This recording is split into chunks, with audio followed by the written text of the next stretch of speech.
അപ്പോൾ hello guys, അപ്പോൾ നമ്മളൊരു പുതിയൊരു വീഡിയോയിലേക്ക് സ്വാഗതം. അപ്പോൾ ഇന്ന് നമ്മൾ ചെയ്യാൻ പോകുന്നത് കഴിഞ്ഞ വീഡിയോയുടെ സെക്കൻഡ് പാർട്ടായിട്ടാണ് ചെയ്യുന്നത്. അപ്പോൾ നിങ്ങൾ ആ വീഡിയോ കാണാത്തവരാണെങ്കിൽ തീർച്ചയായും ഈ വീഡിയോ കഴിഞ്ഞിട്ട് ആ വീഡിയോ കാണുന്നതായിരിക്കും നല്ലത്.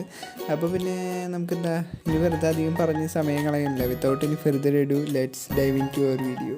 അപ്പോൾ ആദ്യമായിട്ട് നമ്മൾ ലിസ്റ്റിൽ വരുന്നത് ഒരു ഭീകരരൂപം പിന്നെ നല്ലൊരു 5 പേരുള്ളൊരു ജീവിയാണ്. അതായത് കൊമഡോ ഡ്രാഗൺ എന്നാണ് ഈ ജീവികളുടെ പേര്. പല്ലിവർഗത്തിൽ തന്നെ ഏറ്റവും വലിയ വമ്പനും ശക്തനുമാണ് ഈ ജീവി എന്നൊക്കെ പറയുകയാണെങ്കിൽ. ഇത് അഗ്നിപർവ്വതങ്ങളൊക്കെ ഉള്ള നാടായ ഇന്തോനേഷ്യയിലാണ് ഇതിനെ മെയിനായിട്ട് കണ്ടുവരുന്നതെന്ന് പറയുകയാണെങ്കിൽ. പണ്ട് കാലത്തൊക്കെ ഇന്തോനേഷ്യയിൽ കുറേ ദ്വീപുകളിൽ ഈ ഡ്രാഗനെ കാണുന്നുണ്ടായിരുന്നു. പക്ഷേ ഇന്നൊക്കെ വെറും 5 ദ്വീപിലേ കാണാനുള്ളൂ. മനുഷ്യന്മാരുടെ ഈ കാട് കയറ്റും പിന്നെ കൈക്കടത്തലൊക്കെയാണ് ഇതിൻ്റെ മെയിൻ കാരണമായിട്ട് പറയുന്നത്. ഈ ആധുനിക ലോകത്തിന് തന്നെ ഇത് വളരെ കാലം എന്താ പറയുക അറിവില്ലാതെ കിടക്കായിരുന്നു ഈ ജീവികളുള്ള കാര്യം. ഒന്നാം ലോക മഹായുദ്ധത്തിൽ തകർന്നു വീണ ഏതോ വിമാനത്തിലത്തെ പൈലറ്റ് പറഞ്ഞിട്ടാണ് ലോകം ഈ ജീവികളെ കുറിച്ച് തന്നെ അറിയണത്. ലക്ഷക്കണക്കിന് വർഷങ്ങൾ ആ ദ്വീപിൽ ഒറ്റയ്ക്ക് കഴിഞ്ഞ് തന്നെക്കൊണ്ടാണ് ഇതിന് ഇത്രയ്ക്ക് വലിപ്പം വെച്ചതെന്നാണ് ശാസ്ത്രജ്ഞന്മാരൊക്കെ പറയണത്. ഉടുമ്പ് അല്ലെങ്കിൽ മോണിറ്റർ ലിസാർഡ് എന്ന് പറയുന്ന കുടുംബത്തിലാണ് ഈ ജീവികൾ പെടുന്നത്. ശരിക്കും പറഞ്ഞാൽ ഈ ജീവികൾക്ക് ഏകദേശം 3 മീറ്റർ നീളവും 150 കിലോ വരെ ഭാരം ഉണ്ടാകും. ലോകത്തിലെ ഏറ്റവും ആക്രമണകാരിയായ ജീവിയാണിത്. ഏകദേശം പന്നി, മാൻ, കുതിര തുടങ്ങി മനുഷ്യന്മാരെ വരെ ഇത് കിട്ടിയ താപ്പിൽ തിന്നും. പിന്നെ ഇതിൻ്റെ ഉമിനീരിൽ പറയുകയാണെങ്കിൽ ഏകദേശം 50ഓളം ബാക്ടീരിയകളുണ്ട്. ഇതിൻ്റെ കടിയേറ്റാൽ തന്നെ അധികം നാളൊന്നും ജീവിച്ചിരിക്കാനുള്ള സാധ്യതയില്ല. നീണ്ട നാക്ക് നീട്ടിയിട്ട് മണം പിടിച്ച് ഏകദേശം 8 കിലോമീറ്റർ വരെ ദൂരെയുള്ള ഇരേനെ കണ്ടുപിടിക്കുന്നതിന് കഴിവുകളുണ്ടെന്നൊക്കെയാണ് പറയുന്നത്. നമ്മൾ സാധാരണ ആൾക്കാരെ കളിയാക്കാൻ ഉപയോഗിക്കുന്നതാണ് ഈ കുട്ടിത്തേവാങ്ക എന്നുള്ള പേര്. ശരിക്കും പറഞ്ഞാൽ കുട്ടിത്തേവാങ്കിനെ കുറിച്ച് അധികം ആൾക്കാർക്കൊന്നും അറിയില്ല. ശരിക്കും പറഞ്ഞാൽ ഈ സ്ലെൻഡർ ലോറിസ് എന്ന് പറഞ്ഞ ഈ ജീവിയാണ് കുട്ടിത്തേവാങ് എന്ന് പറയുന്നത്. ശരിക്കും തമിഴിൽ നിന്നാണ് ഈ കുട്ടിത്തേവാങ് എന്നുള്ള വാക്ക് വരുന്നത്. ഈ ജീവികൾ ലോകത്തിൽ തന്നെ ആകെ ഇന്ത്യയിലും ശ്രീലങ്കയിലും മാത്രമുള്ളൂ. ദക്ഷിണേന്ത്യയിൽ ശ്രീലങ്കയിലത്തെ മഴക്കാടുകളിൽ പിന്നെ ഇലപൊഴിയുന്ന കാടുകളിൽ പിന്നെ മുള്ളുകളുള്ള കുറ്റിക്കാടുകൾ തുടങ്ങിയ സ്ഥലങ്ങളിലൊക്കെയാണ് ഇതിന് കാണണമെന്ന് പറയുന്നത്. മരത്തിൻ്റെ മുകളിലൊക്കെയാണ് ഇത് മിക്കവാറും കഴിയാനായിട്ട് ഇഷ്ടപ്പെടുന്നത്. വാനരവംശത്തിലാണ് ഇത് പെടുന്നതെന്ന് വെച്ചാൽ ഇതിന് വലിയ നീളവും ഭാരമൊന്നുമില്ല. പിന്നെ അതിന്മേലായിട്ട് വാലും ഇല്ല. പിന്നെ വലിയ കണ്ണാണ് ഇതിൻ്റെ മെയിൻ പ്രത്യേകത എന്ന് പറയുന്നത്.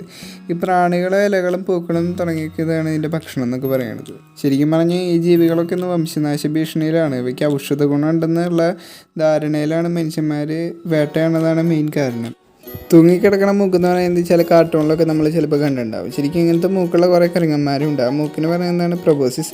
പിന്നെ ഈ കുരങ്ങന്മാർ പറയുന്നതാണ് പ്രൊബോസിസ് മാങ്കി എന്ന് പറയുന്നത്. ഇന്ത്യൻ ഓഷ്യനിലുള്ള ബോർണിയോ ദ്വീപിലാണ് നമുക്ക് ഈ കുരങ്ങുകളെ കാണാൻ പറ്റുന്നത്. ഏഷ്യയിലുള്ള കുരങ്ങന്മാരിൽ വെച്ചിട്ട് ഏറ്റവും ഭാരമുള്ള കുരങ്ങാണ് ഇത് എന്ന് പറയുകയാണെങ്കിൽ. ഇത് മിക്ക സമയങ്ങളിലും മരങ്ങളിലാണ് താമസിക്കാനായിട്ട് ഇഷ്ടപ്പെടുന്നത്. പിന്നെ ഭക്ഷണം തേടിയിട്ടൊക്കെ നിലത്തേക്ക് ഇറങ്ങാറുണ്ട് ശരിക്കും പറഞ്ഞാൽ. പിന്നെ ശക്തരായ ഒരു ആൺനേതാവും പിന്നെ 2 മുതൽ 7 വരെയുള്ള പെൺകുരങ്ങുകളും പിന്നെ അവരുടെ കുട്ടികളൊക്കെ ആയിട്ടാണ് ഇത് സംഘങ്ങളായിട്ടാണ് സാധാരണ ജീവിക്കാറ്. താറാവിന് സമാനമായ കാൽപ്പത്തികളും കൈപ്പത്തികളാണ് ഇവയ്ക്കുള്ളത്. അതുകൊണ്ട് തന്നെ ഇവർ ഭയങ്കര വിദഗ്ധരായ നീന്തൽമാരാണ്. അതായത് ഇവയ്ക്ക് ഇത് മുതലകളിൽ നിന്ന് പെട്ടെന്ന് നീന്തി രക്ഷപ്പെടാനാണ് ഇത് ഉപയോഗിക്കണമെന്ന് പറയുന്നത്. ഈ ജീവികളുടെ ഈ ഐക്കോണിക് മൂക്കെന്ന് പറയുന്നത് ആൺകുരങ്ങന്മാർക്ക് മാത്രമേ ഉണ്ടാവുള്ളൂ. ശരിക്കും പറഞ്ഞാൽ ഈ മൂക്ക് എന്തിനാണെന്ന് വെച്ചിട്ടുണ്ടെങ്കിൽ ഇണയെ ആകർഷിക്കാനും കൂടുതൽ ശബ്ദത്തിൽ ഒച്ചയിടാനൊക്കെയാണ്. നിങ്ങൾ കടലിൻ്റെ ഇടയിൽ ഒരു ഫിലിം ഷൂട്ട് ചെയ്യുമ്പോൾ അതിൽ പ്രേതമായിട്ട് ചിലപ്പോൾ കാസ്റ്റ് ചെയ്യാനായിട്ട് നല്ല സാധ്യതയുള്ളൊരു മീനാണ് ഈ വൈപ്പർ ഫിഷ് എന്ന് പറയുന്നത്. ശരിക്കും പറഞ്ഞാൽ ഒരു അസ്ഥികൂടം പോലെ ഇരിക്കുകയാണ് ഈ മീൻ എന്ന് പറയുന്നത്. ഏകദേശം 30 സെൻറ്റിമീറ്ററാണ് ഇതിൻ്റെ നീളം എന്ന് പറയുന്നത്. വളരെ ഇരുണ്ട ശരീരമാണ്.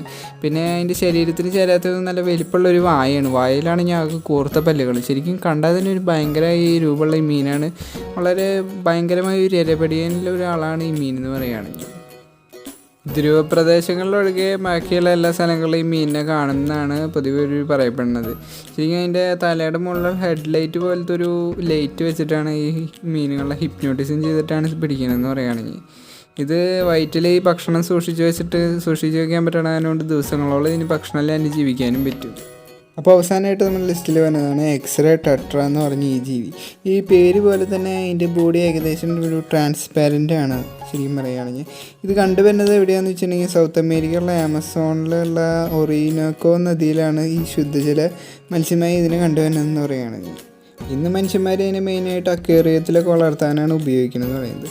വളരെ സുതാര്യമായ ഒരു ശരീരം തന്നെയാണ് ഈ കൊച്ചു മീനുകളുടെ മെയിൻ പ്രത്യേകത എന്ന് പറയാനായിട്ട്.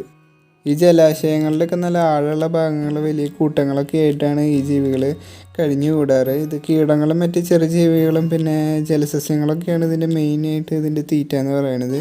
ഈ വലിയ വലിയ മീനുകളും പിന്നെ തവളകളൊക്കെയാണ് ഇതിൻ്റെ മെയിൻ ശത്രു എന്ന് പറയുകയാണെങ്കിൽ. പിന്നെ എളുപ്പത്തിൽ ഈ ശത്രുക്കളുടെ കണ്ണിൽ പെടാതിരിക്കാനാണ് പ്രകൃതി ഈ ഒരു അനുഗ്രഹം ഇതിന് നൽകിയേക്കുന്നത്. അതായത് വളരെ സുതാര്യമായൊരു ശരീരം.